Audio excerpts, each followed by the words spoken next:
Welcome to the D6 Family Ministry Podcast, a place where ideas, principles, and personalities come together to give you a ministry advantage that empowers the church and home. I don't know anything more important in our society or in the kingdom of God than to help the church, help the family. Discipleship is not an event, it's a way of life.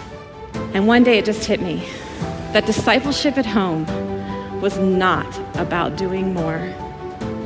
It was about inviting Christ into what we were already doing. The goal of family ministry is not families sitting on the couch holding hands and singing Kumbaya. The ultimate goal is families that love God, love people, and make disciples of all peoples. So that's why you're here. You're here to say 1 hour a week, as significant and as awesome as it is, we know that it's not enough and we want to be intentional with every hour. You're listening to the D6 Podcast. Here are your hosts, Marianne Howard, Ron Hunter, and Josh Wooten.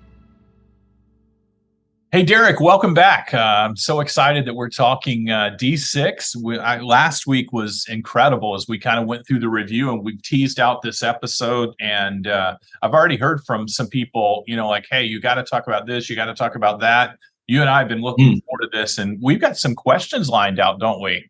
Yeah, this is my geek out session as the conference coordinator to talk about the details. There you go.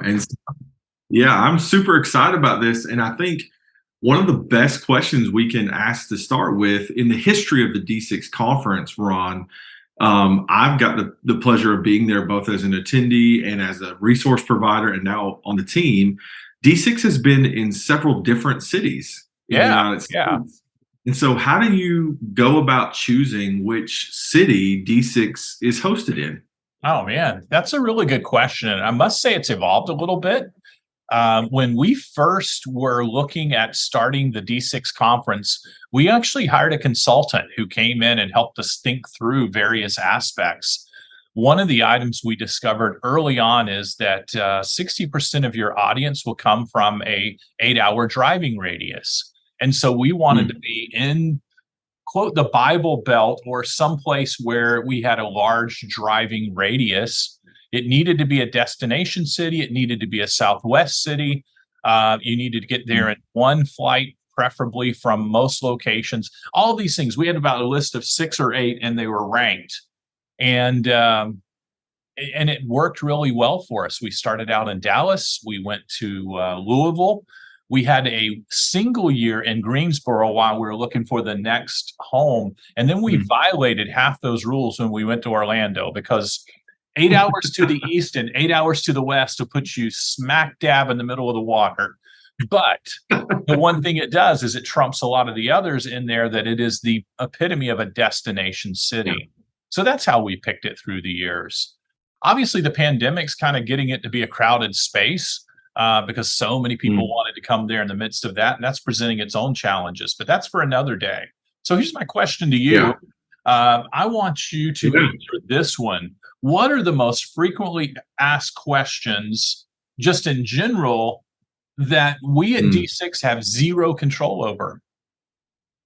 Yeah, and those questions, Ron, especially for our help desk team and even me just walking the halls of the conference, are extremely hard because you want to do everything you can to help the attendee and to address their question and to find them an answer.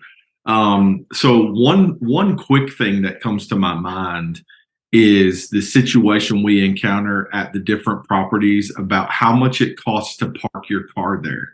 Yeah. And obviously, Ron, we talk about that as we negotiate contracts and we deal with properties, and they're usually willing to give us a pretty decent deal for those attendees who were staying at the property that we're hosting the conference at. But then they're going to make up that ground by charging a little bit more or full price to those people who are either in town or driving in and staying at a different property. Yeah. And so if I could just plug here just a little bit for that, one of the benefits to staying at the resort where we're hosting the conference is you pay less on parking and things like that. You're not really saving money by driving off property, because a lot of times you have in and outs that you're paying as you come in. And so that would be a main one. Yeah. Another one would be what time things open at the property and how late they're open, like coffee stands or Starbucks or restaurants and things like that. We can request those things, but it's really up to staffing and up to management. So most of it has to do with control over things that the hotel or the property controls. And so, like I said, we want to help attendees, but we can't always on those things, and we just have to smile and tell them the truth and be transparent. And that's right. Usually, one of the questions though, Ron, that we do get asked, that I'm going to throw to you for our third question of our 10 here, is used to D6 was in the fall. And then coming out of the pandemic, I've not known D6 as the coordinator other than it being in the spring. That's right. What happened? Yeah, that's a recent phenomenon for sure. When we originally planned the D6 conference, based on various reasons, we did not want it to be in the summer. We looked at what was happening in the spring competition with the original city we were in, and we chose to be in the fall, right after back to school, get people back to school a couple of weeks in there. But when the pandemic hit, as we all know, the world shut down, and we had to then begin negotiating. Okay, we couldn't do it in 2020, September of 2020. When would we do it? Would we wait a whole nother year and try to structure it there? And to be very frank with our audience, in our evolution of and growth in our D6 conference, we said if we were doing it all over again, we'd rather do it in the spring for many reasons. It seems to fit people's structure. They have budget earlier in the year. They're planning. They're thinking more strategically about that back to school year. That's a curriculum strategy. There's a lot of things that went into it and said, this was, God redeeming in the midst of an ugly situation, a chance for us to do it the way we've always done it. But because we were already in Orlando in September, the only date the hotels would even talk to us about in the spring, which is their much more busy season, was the week after Easter. And they're like, okay, you can do it here, or you can have one of the other weeks, but your guests are going to pay, $400 a night hotel, or you guys are going to pay X amount for these ballrooms and X amount for these meeting spaces. And it was just, a kind of a no-brainer for us to come in there. Unfortunately, we just finished 2023 with a Monday, Tuesday, Wednesday, and that'll not ever happen again. From here on out for a while, it's going to be Tuesday, Wednesday, Thursday after Easter, which gives people the buffer to get there. So that's kind of where we are. So here's the question that I often get the eyes wide open when we're talking about this one. So I want you to unpack this one any way you want to. It's like this: how do we get all of our conference gear and equipment to the D6 event? And by the way, I've got a little add-on here after you talk about this. So let's kind of go back and forth on this one. But everybody looks and goes, hey, you guys are based out of Nashville, but you're doing this in Orlando. How do you get it on? Yeah, we just put it on the company private jets, and we just fly it on down there. No, I'm kidding. We don't do that. First of all, we have Southwest. By the way, Southwest is our company jet. Just so everybody. That's right. That's right. We talked about this last week on our last week's episode. We have a phenomenal team with lots of institutional knowledge about the D6 conference. So many of our team members have been there from the very beginning. And so we do house all of our stuff in Nashville in our warehouse at Randall House and D6 Family Ministry. And throughout the year, different team captains who were over specific things kind of stockpile their stuff in different areas of our warehouse. And this year, long about January, February, those start getting palleted and wrapped up. Books get ordered for the bookstore, resources that are outside of our own resources. And signs are printed and put in boxes. And then we literally rent a 53-foot trailer in a semi-truck and bring in a driver that's a friend of our ministry, who takes 2 days and drives part way to Orlando and gets there and it gets unloaded. And then we do the same thing when he comes back, and we put all the stuff away. And it's a quite a big ordeal, but when you have a great team, it just makes it very, very manageable. Yeah. Yeah. You know, what's interesting too is we also have production set up and AV set up, and they also have a tractor trailer. So to pull off what people have seen at D6, 2 tractor trailers, it's quite phenomenal. And Derek, you're, from day one, and not day one, from day one of unload till loading back, it's fun to watch you and the rest of our team and all of us out there just with pallet jacks and toting things in and out. Tell people about that experience, so we'll jump to the next question. Yeah, we definitely get some sweat equity when it comes to D6. Yeah. But I love that. I love that nobody on our team thinks that they don't need to do that. And so we literally put 2, one motorized, one non-motorized pallet jacks on our truck.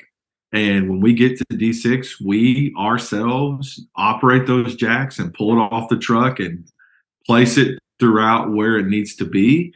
And it gets unpacked and set up, and then we reverse it and do it all again. And we load the truck ourselves, and off it goes. And I just love it. It's really cool. I mean, you get to work shoulder to shoulder with people who are teammates and brothers and sisters in Christ, and we just roll our sleeves up and get it done, man. It's really, really, really, really cool. But with that in mind, we're taking stuff in and we're setting it up and we're preparing for the conference. And we need 2 components to go with that. And that is attendees and speakers. And so that kind of brings us to our next question, Ron. I'm going to toss that to you. Is we have so many wonderful speakers at D6. We get so many applications. I'll let you talk to that. But how do you select this? How do we select the speakers and vet them and decide? Because we say no to a lot of great people. Yeah, we really do. I think this is the time to remind our listeners something we say over and over and over again. And that's that discipleship's not an event, it's a way of life. And yet it seems that everybody wants to rally around the event, which is the D6 conference. But we are super, super strategic and have been from day one about every component of this experience. And we do see it as an experience. It's an immersion experience that we hope is a catalyst to get people moving down the right habits, rhythms, and routines for everyday life where they can disciple themselves and disciple their families. So when it comes to vetting speakers, one of the things that we look for first and foremost is, are they a practitioner in what they're teaching? We don't want somebody that's a professional speaker. We are the conference that's known as the conference you come to and you don't always know the speakers, but you always get great content. And we could pay the big name speakers and come in and try to wow with the big billboards, but that's not what we're about. We're about absolutely finding the people who in their local church, they're doing it with their personal family. They're doing discipleship. And so we look for a mix of professors who are teaching this, and we're not looking for the old professors that are 20 years out of touch, because those are the ones that don't understand family ministry. We're looking for the ones that are staying current with the best and latest research. We're looking for the pastors and the staff members and those strategists in local church and parachurch ministry that can get in there and mix it up. Now, here's the thing. If you're sitting there going, man, I've applied, I've been turned down, or I've been thinking about applying, how does this work? Well, first and foremost, I will say that sometimes our main stage speakers comes from a wonderful breakout speaker that just wowed us. And so we often view the breakouts as an on-deck circle. Second, we really go after kind of that headhunting approach to put together a very intentional pathway through main stage.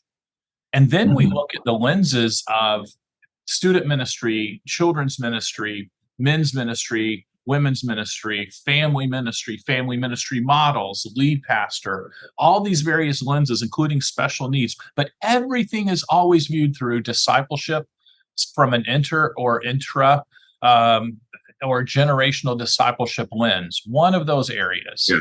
Now, you have an advantage if you have written a book, because I go back to that statement, discipleship's not an event, it's a way of life. So the event, we hope, gets people further into, say, a book or to an Mm. exhibitor when they walk away with a resource that they can put into practice in their church. So if they've written a book, it's to their advantage. If they also exhibit and have something they can carry forward there, it's to their advantage. However, we have speakers who have done neither. But Yeah. oftentimes, if it comes down to these are two great people, one's written a book, one's not, it may probably go the other direction. We got 405 applicants for breakout speakers this last year, and we were able to say yes to, I think, 92? That was it. Yeah. Well, that's 92, and some of them are repeat. Yeah, they You know, are. like- They are. So most of them go to two. So we're saying no for we're saying no 4 to 5 times for every one time we say yes. Yeah. So I tell you what we're going to do now, Derek. We're going to take a break. We're going to come back after the commercial break. But before we let you go, I want to tell you the 10th question that Derek's going to ask me. And he's going to, I don't know, this is going to be interesting, but he's got on the drawing board here, what one speaker do you wish you had not invited? So stay tuned, come back from the commercial break, and we'll pick it up with the last 5 questions.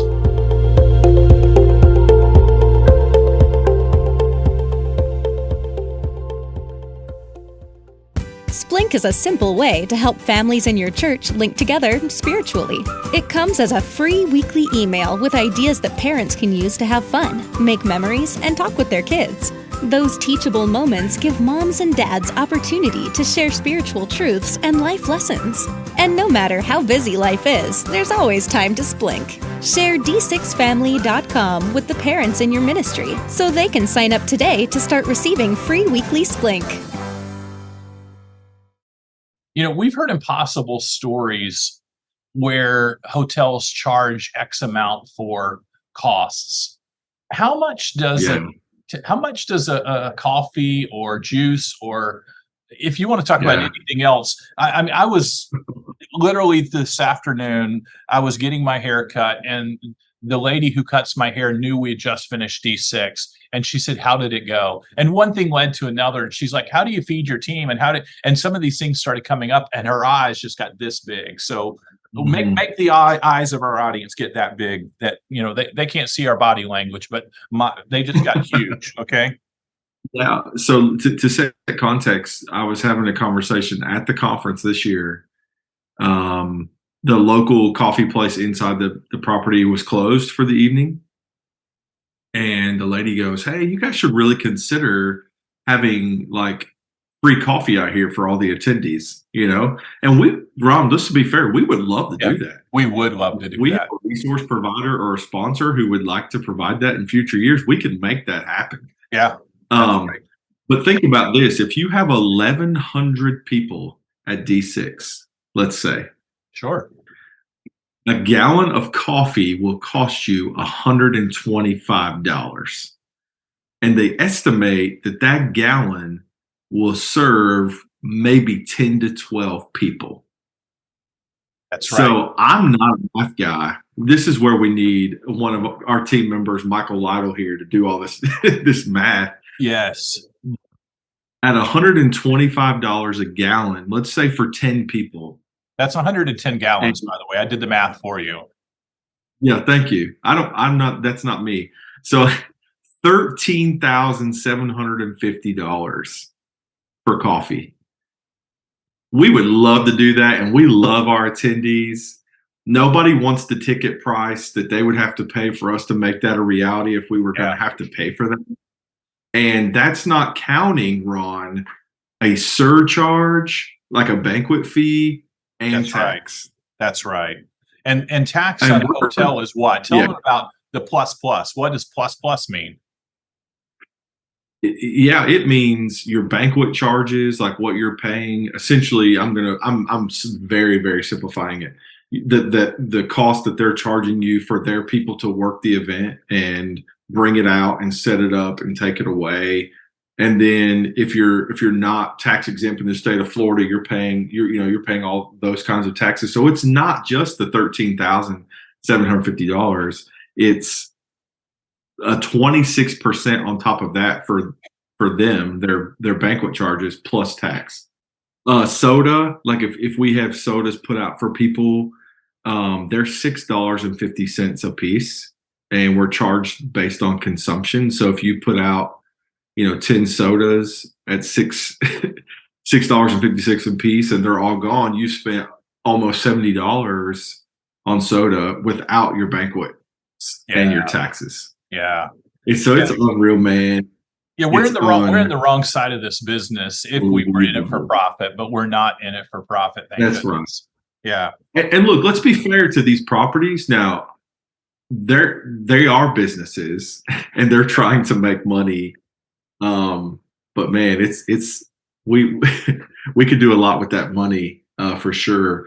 And so keeping yeah, go ahead. I was going to say, I think it's important for our people to be reminded we are a not-for-profit religious organization. So we manage these funds the way you would manage your personal funds. Yeah, that's exactly right. And one of the things that we do as a nonprofit, Ron, is it would be very easy for us to kind of hoard the conference and keep it all about our organization, about Randall House and D6 Family Ministry. And we have a presence there. We have a large presence there. Obviously, it's our conference. Yeah. But what I've always appreciated about D6 is we are really teaching philosophy, and we will allow our competitors to be a part of our conference, whether in sponsorships or in being resource providers. And so I want to ask you, why from the beginning have we allowed that when other conferences probably don't do that?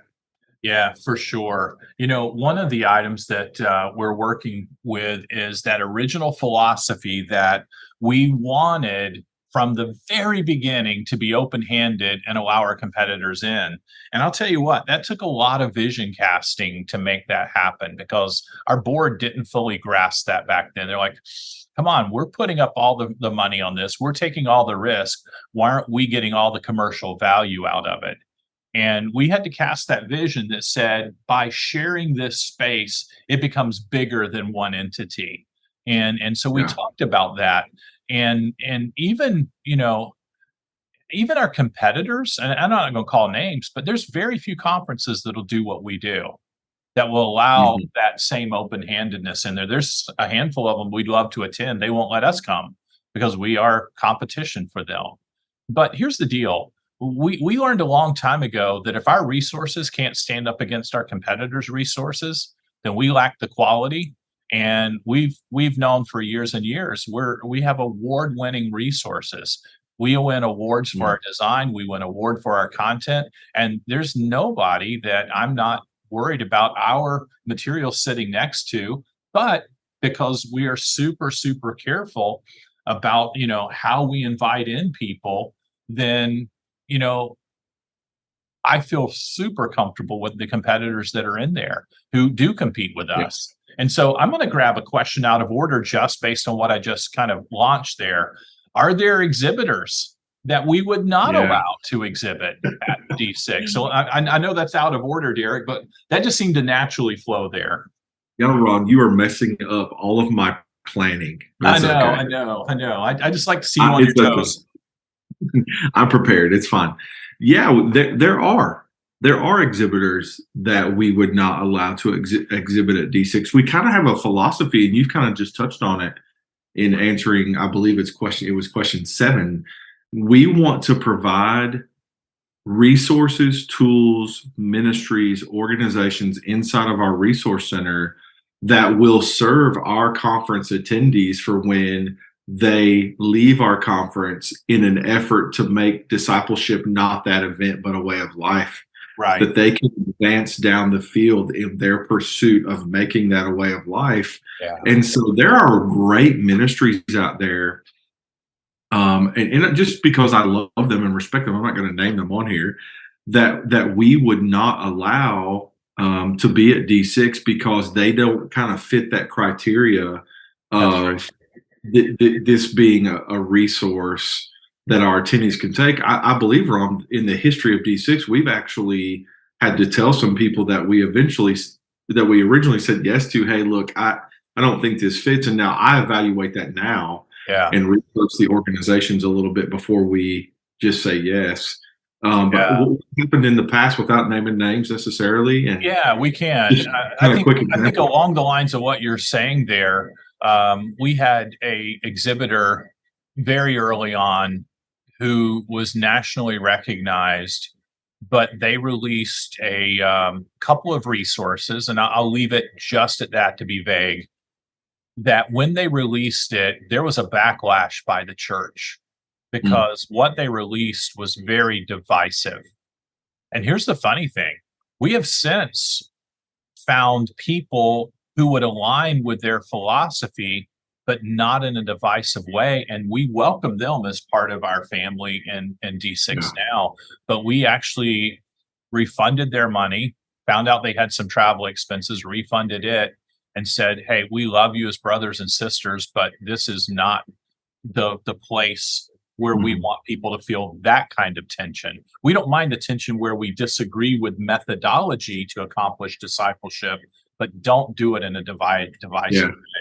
So it's very good. Yeah. The other part in this is we don't, I mean, I've been to conferences where people are like, it almost feels like they're selling vacuum cleaners from the main stage, or you go down the exhibit hall and you could create your own wardrobe and buy candles. And, we want exhibitors that are discipleship oriented, and that's all you're going to see in our exhibit hall. Yeah. So, and can I just say, I get the privilege really in my role.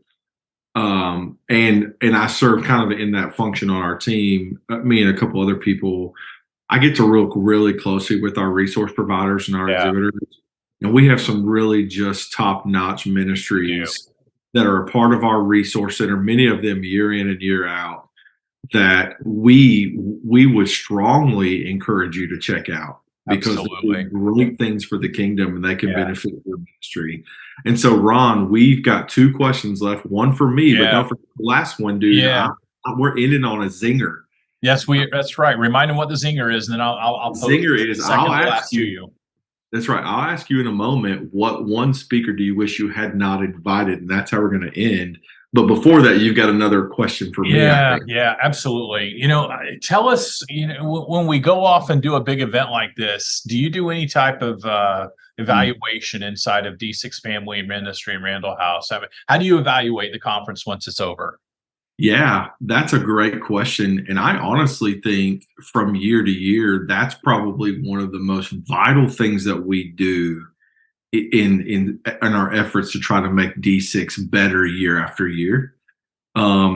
We get what we would call our leadership team from Randall House and D6 Family Ministry, and some key players, what we would probably call captains of certain teams throughout our organization that are not on the leadership team.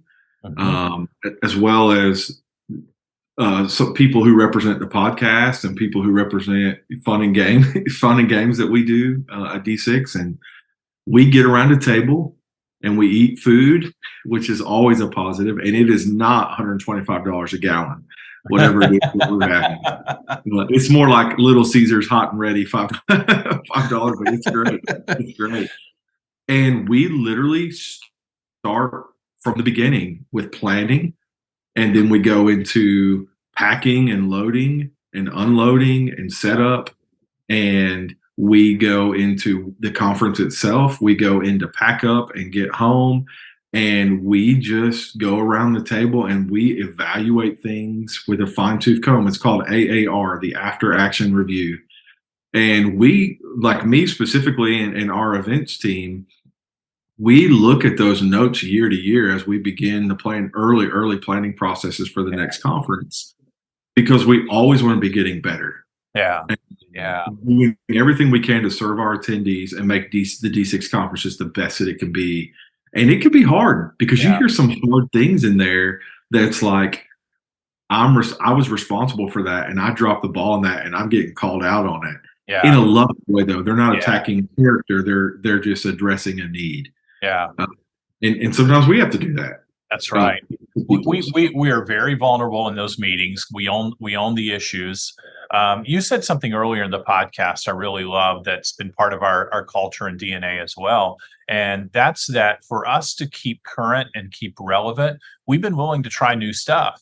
And sometimes we try it, we come back, and in that AAR we go, let's not do that again. and we're just super honest about it. That was a big flop, or we come back and say, man, that really worked. How can we pour some fuel on it and make that a bigger fire to a good? So, yeah. I think there's a whole section of our warehouse that's called like the D6 conference junkyard, where those ideas go to die. That's right. That's right. But some of them, man, we've made the change and they've stuck around. Well, Ron, we've got to wrap this up, but we do. Can we say we're out of time and can't get to question 10? Listen, this is the after action review of this podcast, and I'm saying no to that. And so, number 10, to our fearless leader of the D6 conference. We've had so many great speakers. We have. Oh, I know. But Ron, is there one speaker you wish you had not invited? Wow. Let me go back to our vetting process for a minute. Our vetting process, we really do. We dig in. We make sure the person is solid. They're evangelical. They agree with a core. We really do our homework on everyone. And, as good as you do a homework, when you're dealing with, 60 speakers out there, somebody is going to say something that just embarrasses you. Somebody's going to go off the rails. Sometimes they say it at the conference, and we've actually pulled their MP3, their recording that people buy, and say, I'm sorry, we're just not going to make this available. Sometimes they do wonderful at our conference, and 6 to 9 months later, they come out with a theological stance or a cultural stance that we go, yep, sorry, we're going to pull your past history from us too. And, we're just going to kind of protect. But I'm still dodging that one name, aren't I? Yeah, dude, you're like, I am. I'm dancing all around. I'm dancing all around this. Well, I think our listeners know I'm not going to name somebody, but I am going to call out a situation. And maybe this is coaching for all those out there that are speaking right now.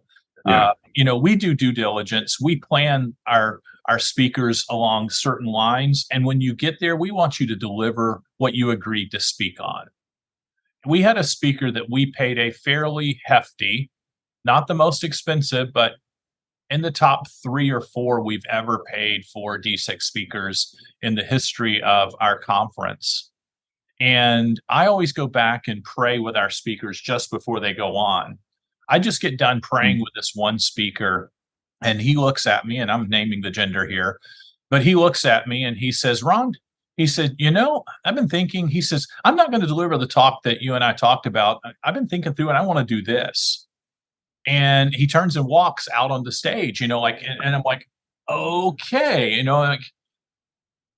if I could just tell everybody how much we're paying per minute for this guy to speak, it's way more than the coffee. I'm just going to leave it at that. And he's out there speaking, and yes, he jumps off the rails with some comments and areas, but he did not speak on the very topic that we agreed to, and he went off on a tangent that really didn't. And here's the funny thing. At the end of it, half our audience absolutely loved him, stood in line to get his book signed.